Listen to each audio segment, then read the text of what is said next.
রাসূলের দাদা ঘরের সামনে তাঁবুর সামনে দাঁড়ায়া তায়েফ থেকে আগত সাদিয়া গোত্রের লোকদেরকে বলতেছেন, এই ঘরের ভিতরে একটা এতিম বাচ্চা আছে, বেশি টাকা কড়ি দেওয়া যাবে না, যদি দয়া হয়ে নিয়ে যাও। গরিব মানুষ, এতিম মানুষ দেখে শুনে কেউ আর নিতে চায় না।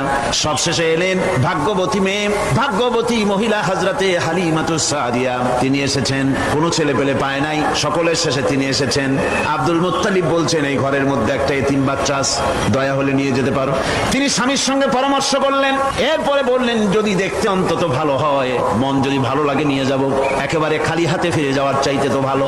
হযরতে হালিমা বলেন, আমি ঘরের মধ্যে প্রবেশ করলাম, মা আমিনার কোল থেকে শিশু মুহাম্মদ সাল্লাল্লাহু আলাইহি ওয়াসাল্লামকে যখন আমি কোলে নিলাম, আমি হুজুরের চেহারার দিকে নজর করে দেখলাম, আমার কাছে মনে হলো যেন পূর্ণিমার চাঁদটা আমার কোলে ধরা দিয়েছে।